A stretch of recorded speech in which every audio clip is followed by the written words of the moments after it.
All right, part 4 of 4. You've hung in there with me.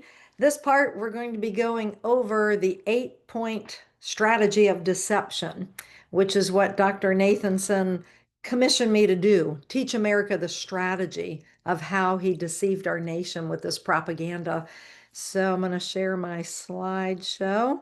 And I think there are a couple of slides with some really good quotes that I forgot to go over before we pop into this next part. But yeah, wrapped up with this. As you recall, that last video, he was baptized in St. Patrick's Catholic Church in New York City. And I just find that Catholic Church one of my favorite, most beautiful churches to go into and to spend time in prayer. So if you ever do go to New York City, just pop in there and say a prayer. Say a prayer that, that abortion will end in this nation and that our nation will be liberated by the truth and that we can all love each other and that abortion and that there can be more love spread across this nation with the end of abortion. Because with abortion ends the opportunity to love and to be loved. And I know that has impacted people directly. And of course, I never say anything with any condemnation. But isn't it time that the whole nation could receive the love and mercy of Jesus Christ? So Dr. Nathanson wrote, he said, I'm no longer, well, actually, this is what he said at his baptism, but it was in his book called The Hand of God. I'm no longer alone. It's been my fate to wander the globe in search of the one without whom I am doomed. But now I seize the hem of Christ's robe in desperation and terror, in celestial access to the purest need I've ever known. And there we have it. So now we're going to set the captives in America free by understanding this 8-point strategy of deception. Here we go. The first thing NARAL did was they hired a public relations firm in it was around the year 1967, 1968, for sure 1968. And the it cost, yeah, $7,500 to hire the PR firm, and they helped Nathanson and Lawrence later map out the right strategy. Okay. And it was almost all of these parts were to appeal to some of our senses. All right. So the first thing they did, and any lawyer watching this video knows the importance of this. They framed the debate. They were the first ones out of the gate, with the argument. They framed the debate around choice. It's a woman's right to choose, right? So it's a decision between a woman and a doctor, right? So any good lawyer knows that if you're the first one out of the gate with the arguments and you've already premeditated, what the arguments will be, you're miles ahead of the competition. It worked like charm. Then they crafted the cynical slogans: "My body, my choice. Every baby a wanted baby. Abortion is, women's health care." Why? Why did they craft these cynical slogans? Because words have power. Okay. And we can think of things that we've just been through in the last, 25 years, last 20 years. Okay. When you think about marriage, and you could draw the same analogies even into all the lies surrounding the COVID, um, fake vaccine. It was all lies. We all know those are lies now, but they crafted slogans to push those things forward, just like they did back in the early 1970s with these cynical slogans. And in fact, they would take bets on which slogan would catch on the best. Okay. Then they would use the complicit media. Back then, of course, there was no internet or, computer, but they would use the complicit media. And Dr. Nathanson told me that most of the reporters were young women. They had graduated from liberal universities. They were tired of being opposed to the Vietnam War. And now they had the opportunity to be for something, for legalizing abortion. And let's see, Dr. Nathanson says as long as he had that white lab coat on, he could tell them nearly anything. And they were like wet clay in his hand. He could shape them exactly how he wanted to. Well, what would he tell them? He would tell them lies, okay? He would tell them things like this. There are 1 million women a year having back alley abortions, and 5,000 to 10,000 women a year are dying due to complications of illegal abortions. Well, the problem with those facts was they were all fabricated. He knew darn well he was lying. And very big, bold, audacious lies, right? 1 million women a year, because having back alley abortions illegal. The real number was around 98,000, not 1 million. And there were never, I repeat, never 5,000 to 10,000 women a year dying due to complications of illegal abortion. On the high side, it was like 250. And then there were some years, as the years went on, low numbers, like in the 20s. Okay. And it's still hard today to discern exactly how many women, because if they're going to die, they'll get whisked off to the hospital from the abortuary, and they may die in the hospital of sepsis, right? Sepsis, and nobody finds out, oh no, oh, she got sepsis because of complications of abortion, because the abortionist perforated her uterus and then perforated the small intestines, and that little 17-year-old dies of sepsis at the hospital, and it never goes into the tally count of women dying. Okay. But regardless, there were never 5,000 to 10,000 women a year dying of illegal abortion. And I like to drive the point home about these lies is that when Judge, not Gorsuch, I am blanking on his name. It's the other one that they were fighting so fiercely. I am just blanking on his name. I'm actually going to pause so I can figure out his name. So 1 second, I'm going to pause.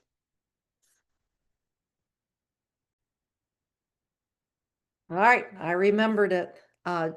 Kavanaugh, Brett Kavanaugh.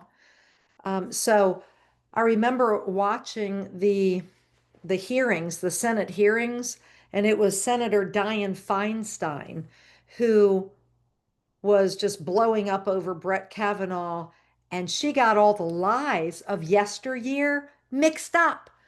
All right, so let me repeat what the lies were. Nathanson would tell the media 1 million women a year having back alley abortions, and 5,000 to 10,000 women a year were dying. The real numbers were 98,000 abortions illegal, and whatever, 250 or fewer women dying per year. Okay. Senator Dianne Feinstein would say we can't go back to yesteryear, on the abortion issue where 1 million women were dying every year. She actually said 1 million women dying. Dr. Nathanson didn't even have the audacity to say 1 million women were dying. But the crazy thing is, nobody called out Senator Dianne Feinstein on those lies. Okay. So, all right. Well, need I say more on that? So, fabricated the facts, and then false polling. When I sat with Dr. Nathanson, I asked him, where did you get the 60% number? That 60% of Americans want abortion on demand legalized. Dr. Nathanson said, Terry, I pulled it out of thin air, and I'll never forget, he was so frail. And he put that old arm up in the air, and he was kind of tremoring, and he grabbed the air, clenched his hand, he pulled it down, and he said, I pulled it out of thin air. And he said the real number, Terry, was about 0.1% of Americans wanted abortion on demand legalized. But I would stand in front of the media and I would look them right in the eyes and I would say 60% of Americans want abortion on demand legalized. And the reason why he chose that number is the PR firm said if you're going to start a revolution, you have to have, those core facts that we just went over, but you also have to have polling because nobody likes to be technically in the minority. Okay. And so he chose a number above 50%. And he just thought 60 sounded real nice. The next thing they would do is they would repeat the lies over and over. And now that we're somewhat, fresh out of COVID, we all know how much the lies were repeated about COVID, all of it, lie after lie after lie. That's exactly what they did with abortion. And then he would lie and justify decriminalizing abortion. He would say, look, why, we have an epidemic on our hands, 1 million women a year having back alley abortions is like an epidemic. And with all these deaths, why are the doctors, felons? And because women, if they want an abortion, they're going to have an abortion whether it's legal or not. Well, that's a lie. Okay, we all know that if something is illegal, the demand for it is going to be suppressed. But if you legalize it, it must be fine, good, and well. And of course, back then they were really getting away with, it's just a blob of tissue. They still say that, but people were even less informed back then. Uh, so so he would try to justify they're going to have the abortion, whether it's legal or not, which is false. So as soon as it did become legalized, within a few short years, it really did go from 98,000 illegal abortions to 1.5, 1.67 or 8 million legalized abortions. Okay, within a few short years. So it became like the self-fulfilling lie. All right. And then lastly, I give a whole seminar just on this topic called The Catholic Strategy. Right now, I'm just going to go over just the bare bones minimum.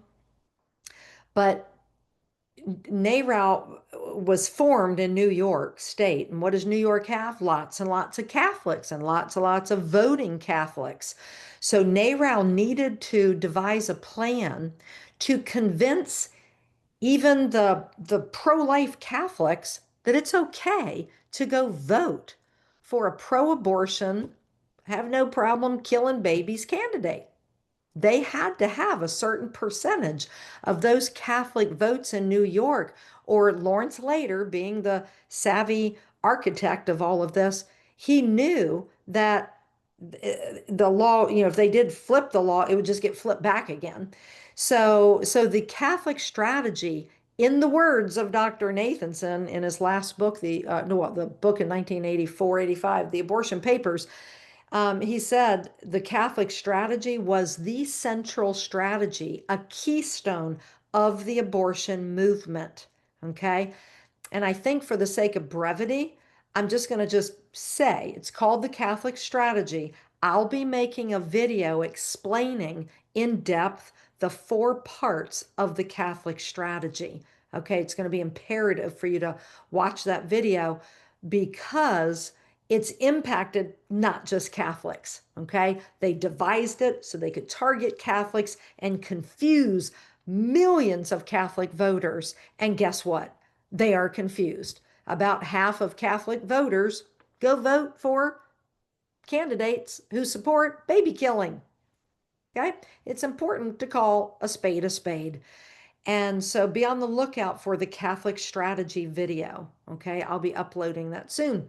So, my friends, that is the 8-point strategy of deception. You can take a photograph of that if you'd like. And what I like to say is no one likes to be lied to, and every woman and every man has the right to know the truth. Okay? Let's stop the killing. Let's get America educated. All right, let's see what else I have here. Okay, so there we've gone through the 8-point strategy. Now about action. Action, action, action. Perhaps this should be a separate video, but for now, it's going to be part of this video. We must raise up our voice like a trumpet. Okay, that's a Bible verse, Isaiah 58:1. Raise up your voice like a trumpet. And just so you know, these ornaments probably will soon be made available. Not sure if I'm going to have them by Christmas time because we're just running behind on certain things, but I hope we can always have this available. It was made available back in 2019 at our gala, where we were awarding the first Dr. Bernard Nathanson Courageous Witness for Life Award.